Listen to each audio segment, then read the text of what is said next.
kasih kendor hoax yang nggak bisa masuk untuk bisa mengganggu Betul, program iya, vaksinasi iya, ini. iya, Nah, iya. kita tanya langsung ya. Iya, Pak baik, Niken. Bu Niken, Bu Niken, ya. silakan. Ya, terima kasih Mbak Brigita Manohara, Pak Arif. Iya, Bu Niken. Assalamualaikum warahmatullahi wabarakatuh.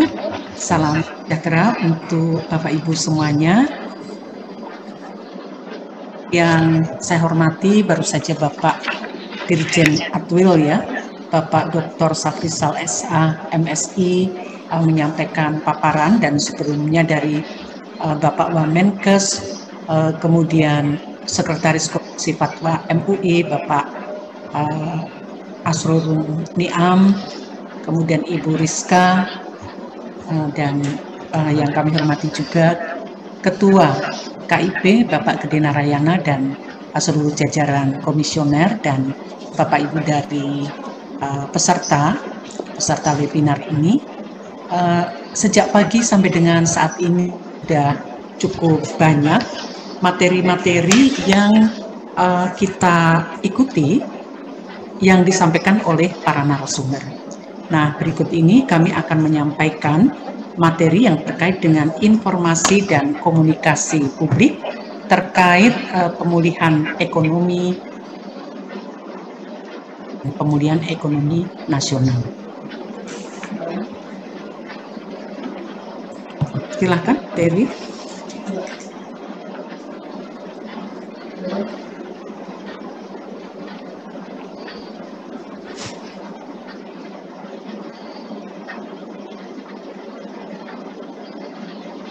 Masih di mute, Ibu.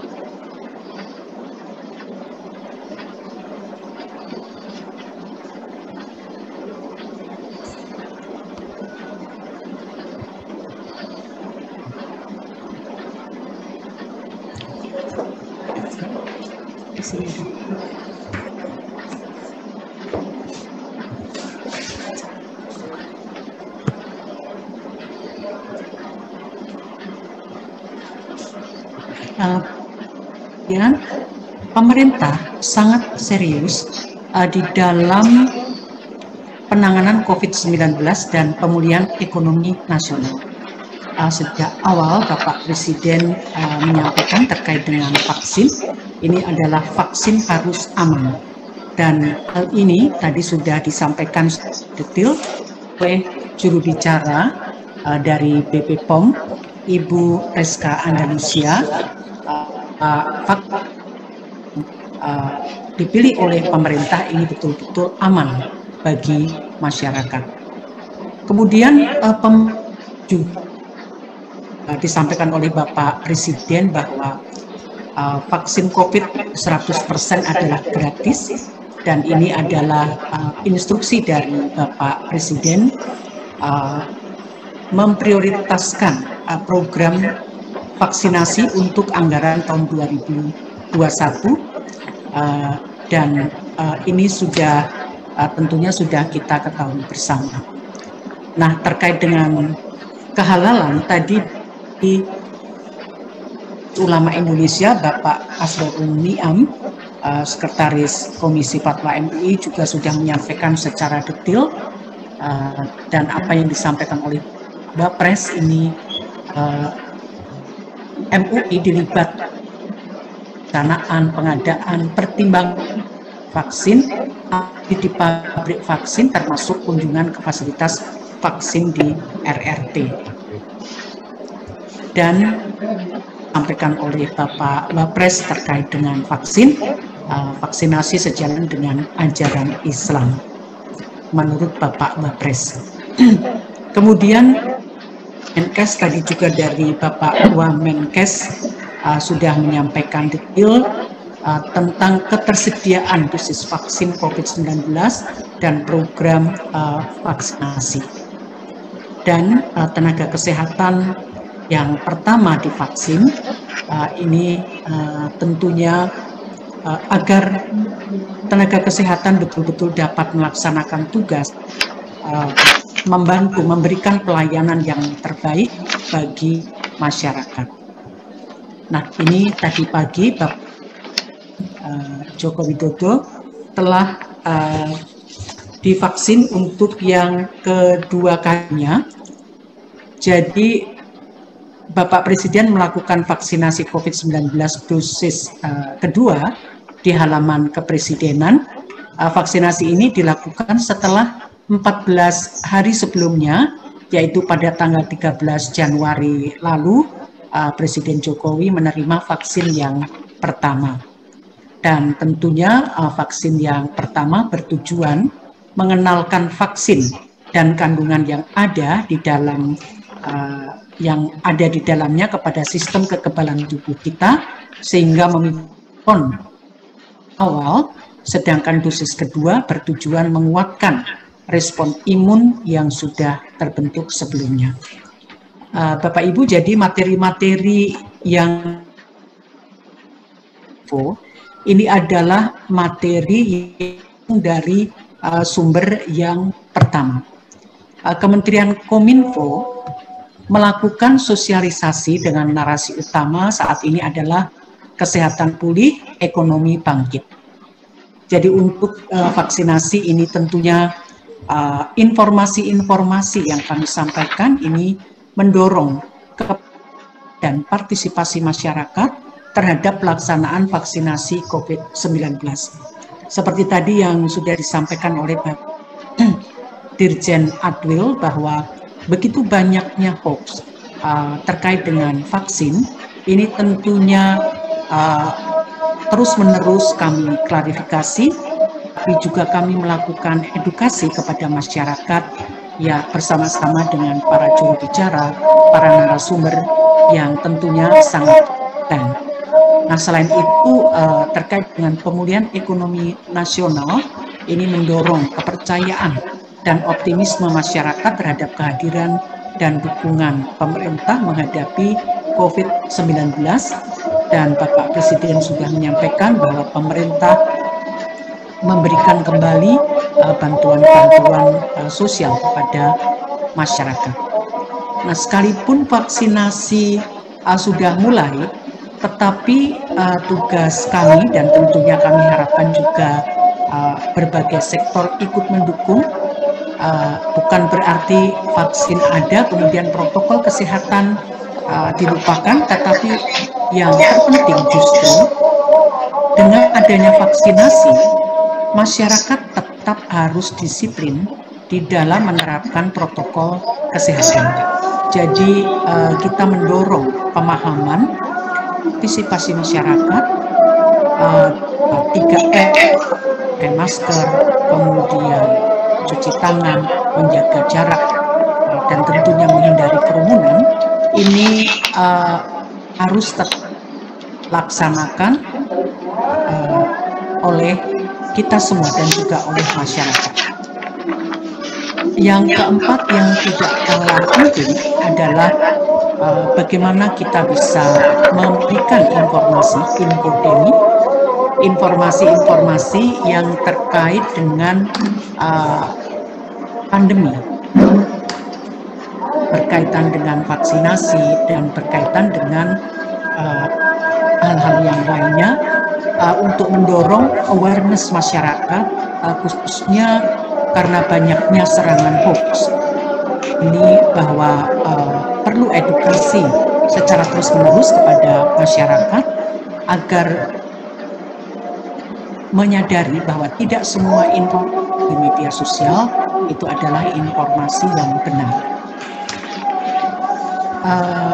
Sekarang ini Kementerian Kominfo melakukan berbagai kegiatan informasi dan komunikasi publik melalui skema pentahelik komunikasi vaksinasi COVID-19, yaitu kami bekerja dengan lembaga negara, dengan seluruh kementerian lembaga, kemudian tokoh masyarakat, tokoh agama, akademisi, ahli, dengan media, dan tokoh-tokoh dunia usaha, dan juga melalui kanal komunikasi publik vaksin ini melalui media mainstream seperti televisi, radio, media cetak, kemudian media digital, media sosial, dan di Kominfo kami menyiapkan media center KPJPEN yang bekerja sama ini dengan Forum Merdeka Barat 9 untuk senantiasa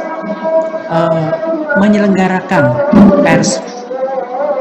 konferensi pers untuk memberikan informasi-informasi melalui media yang kami harapkan bisa tersalurkan kepada masyarakat.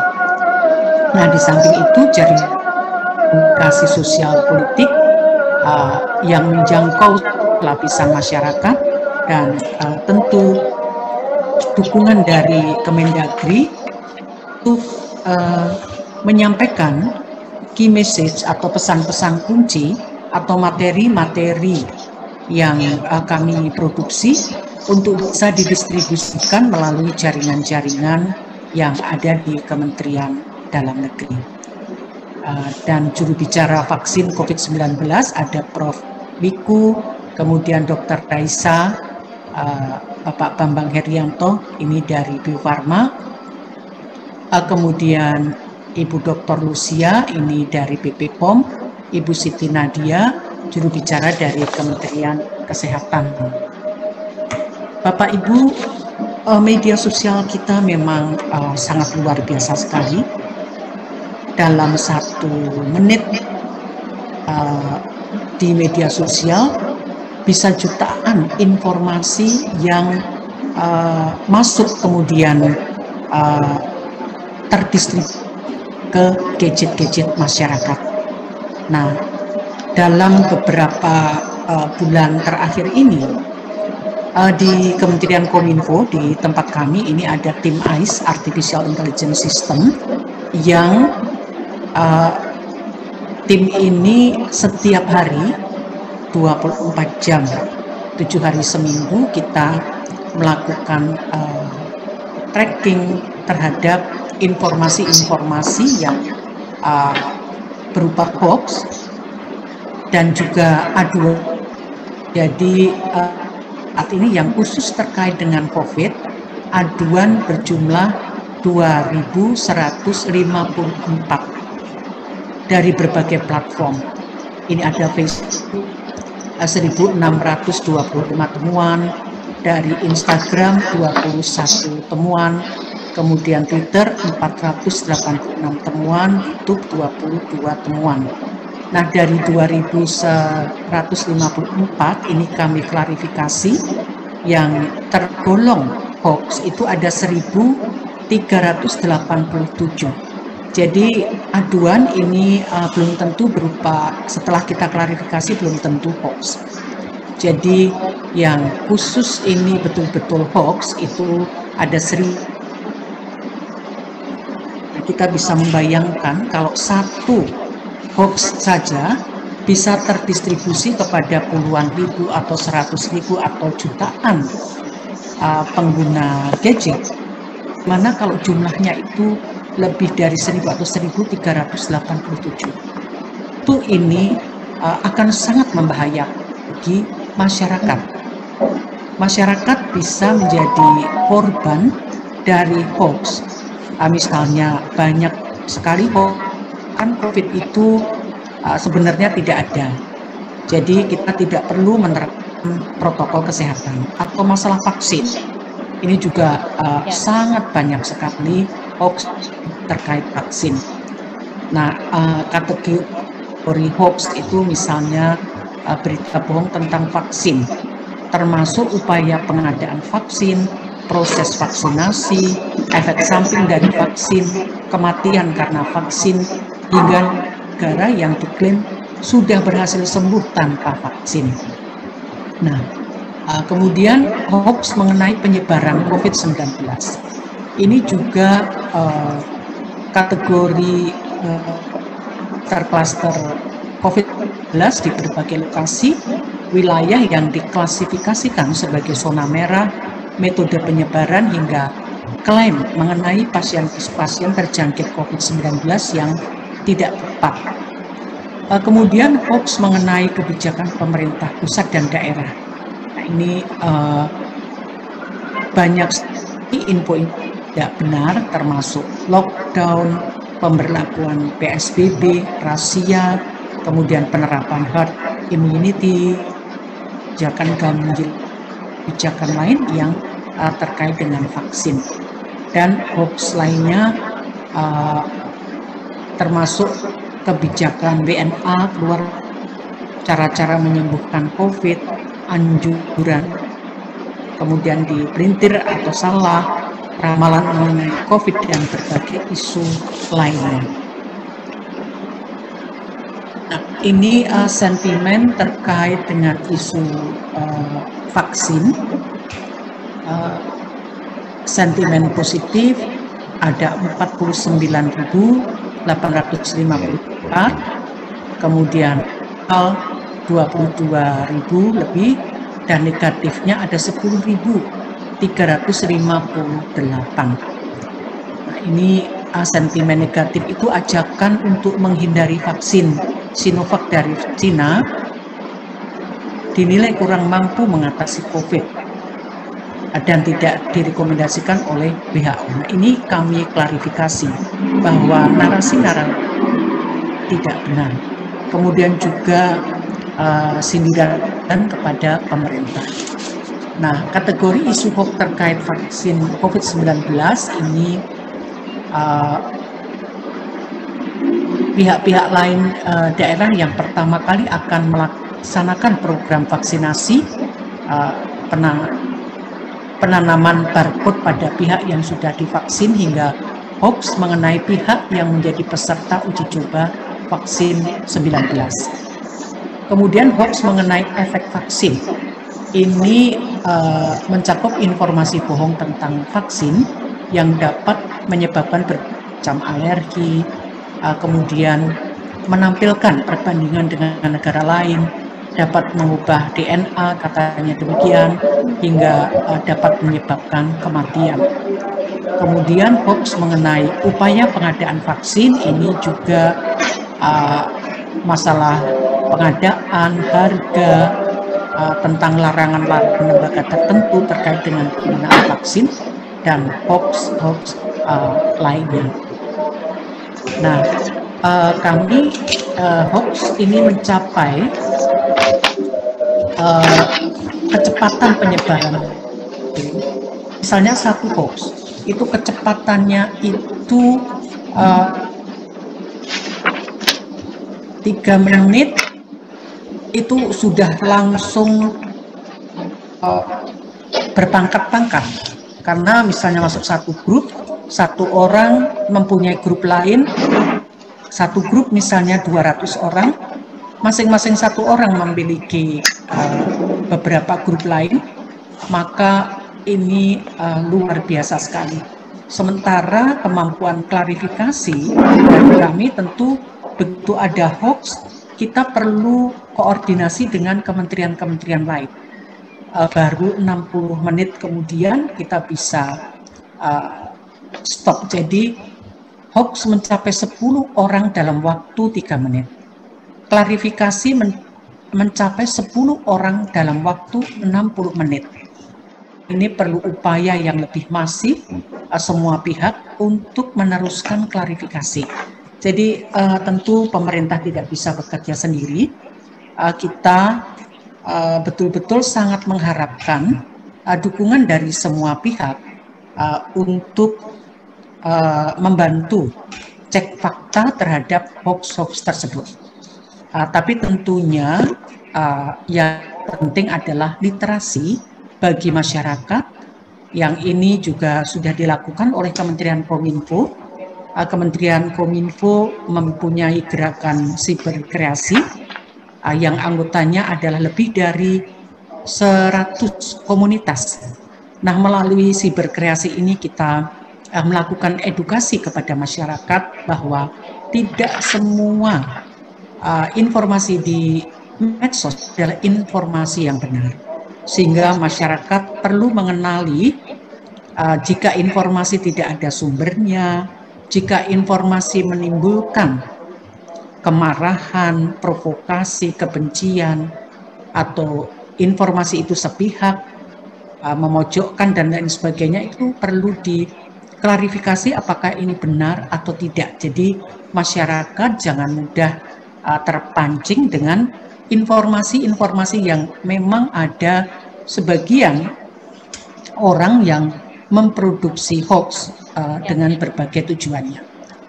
Kemudian kita menghimpun, kemudian melakukan pembuktian hoax dengan verifikasi kepada ahli, kemudian proses secara untuk dimasukkan ke dalam info vaksin. Jadi Bapak Ibu kalau ada informasi-informasi yang kurang jelas, silahkan dapat dicek di web ini .id info vaksin.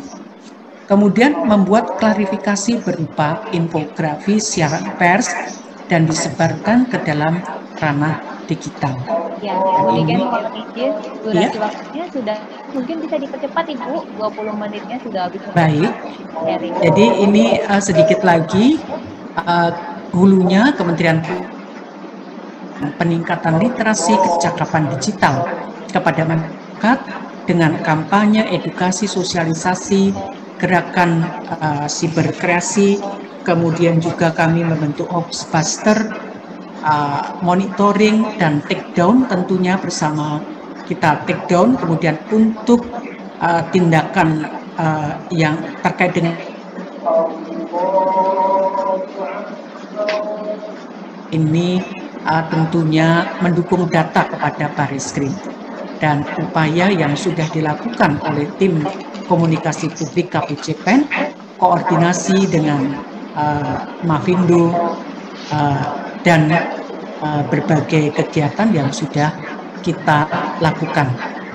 Jadi ini akun resmi sosial dari COVID-19 dan situs resmi penanganan COVID-19 untuk masyarakat. Dan Bapak Ibu, kami ada buku saku info vaksin yang bisa ataupun modul ini untuk Kemendagri dan bisa mendapatkan buku saku info vaksin modul kompilasi pendamping komunikasi publik dan materi-materi dari kami yang sudah kami siapkan untuk bahan sosialisasi. Sekian, terima kasih Mbak Rikita, Pak Arief. Ya. Assalamualaikum warahmatullahi wabarakatuh. Waalaikumsalam warahmatullahi wabarakatuh. Ternyata sebenarnya Kemenkominfo ini terus berupaya ya, walaupun berhasil untuk bisa mengkonfirmasi hoax ini takes time karena berkaitan dengan kementerian-kementerian lain. Benar juga ya. Dan butuh energi. Tadi kalau Bu Niken menyampaikan kan 60% sentimen positif. Tetapi reproduksi hoax itu sangat cepat. 3 menit berbanding 60 menit. 60 menit. Ya, nah, itu memerlukan terus upaya kita bersama. Jangan sampai kemudian malah defisit, ya sentimennya malah defisit. Jadi demi suksesnya Facility, kalau perlu kita sekarang lagi sentimennya lebih tinggi kita daripada. harus sering menggunakan jempol kita untuk membagi hal-hal yang positif kita kira-kira seperti itu ya Mas ya. Siapa ini yang sudah untuk bisa bertanya sebelum nanti mungkin Mas Arief juga bisa menambahkan dari Dinkes Kota Batu ada Kak Monika. Ini untuk Pak Dirjen bagaimana tindak lanjut SE Mendagri nomor 910/6650/SJ tentang dukungan pengalokasian anggaran pelaksanaan imunisasi COVID-19. Mengingat sampai saat ini Pak, Pemda masih belum paham seperti apa kemudian mekanisme pelaksanaan perubahan atau pergeseran anggaran melalui SIPD. Sementara itu untuk Bu Niken, ini dari Diskominfo Kota Probolinggo Ibu, mohon saran Bu, untuk kegiatan nyata sampai ke masyarakat lapisan bawah, bagaimana kemudian cara edukasi dan memperkenalkan vaksin dengan mudah dan tepat. Karena kita tahu sendiri, kalau di daerah ini kan minim medsos, termasuk juga radio, kadang kan sinyalnya, frekuensinya juga kurang baik. Nah, bagaimana kemudian tips dari Ibu, apakah kemudian satu ini bisa didapatkan dengan mudah atau bisa dibagikan? Karena kalau misalnya kita mengandalkan agen-agen dari Diskominfo daerah kan terbatas ya Mas ya. Iya. Masuk juga kan nggak boleh bisnis sering-sering. Iya. Silakan Pak Dirjen.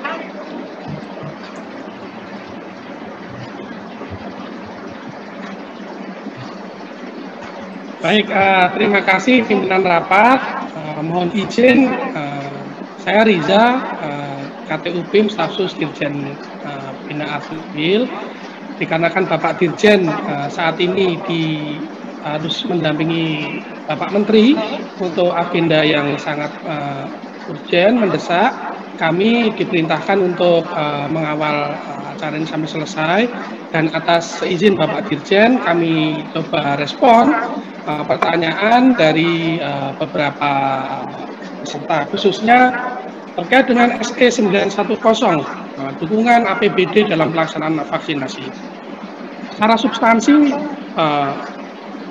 SE tersebut diarahkan untuk memberikan dukungan APBD terhadap fasilitasi pelaksanaan vaksin. Vaksinnya dibiayai APBN. Namun demikian banyak item-item yang masih harus diperlukan fasilitasi, terutama dari pemerintah daerah, sebagaimana telah disampaikan Bapak Dirjen tadi, untuk memperoleh dukungan APBD yang memadai.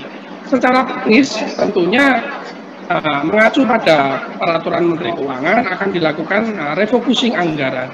Refocusing anggaran ini harus ditindaklanjuti secara paralel antara kepala daerah dan provinsi, kabupaten, kota untuk segera melakukan revisi APBD dalam kesempatan pertama apabila diperlukan dan atau belum diakomodasikan anggaran untuk fasilitasi di daerah. Oleh karena itu memang para DPRD juga tidak bisa dirilis dalam hal ini, karena administrasi keuangan harus tetap berjalan, vaksin juga harus berjalan.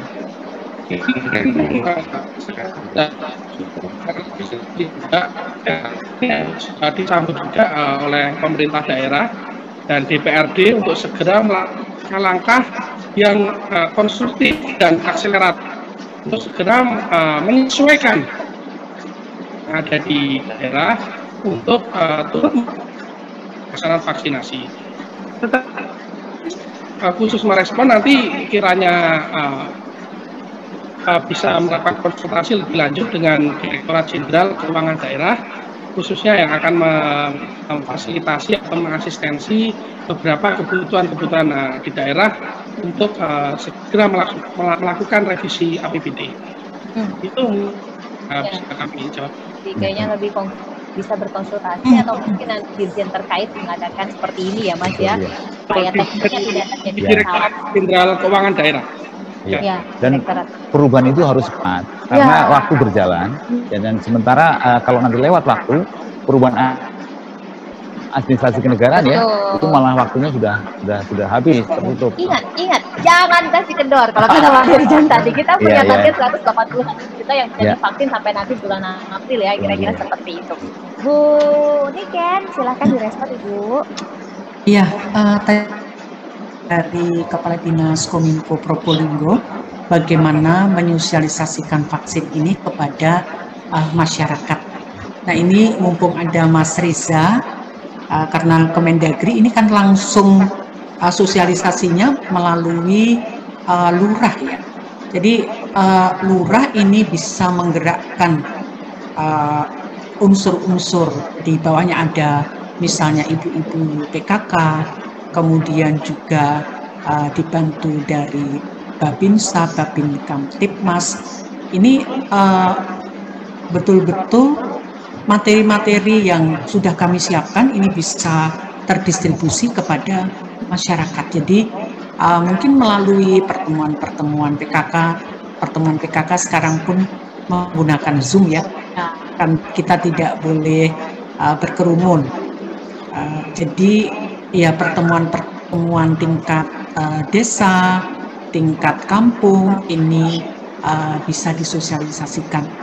Karena tentu kalau rentangnya itu sosialisasi dari Dinas Kominfo tidak bisa langsung ke masyarakat. Yang bisa adalah menggandeng mitra yang memang mereka mempunyai tugas bersama-sama dengan aparat ataupun dengan dinas yang lain, misalnya dinas kesehatan, ada penyuluh-penyuluh kesehatan, ini juga bisa memberikan sosialisasi dan edukasi kepada masyarakat terkait COVID-19 ini. Demikian Mbak Brigita.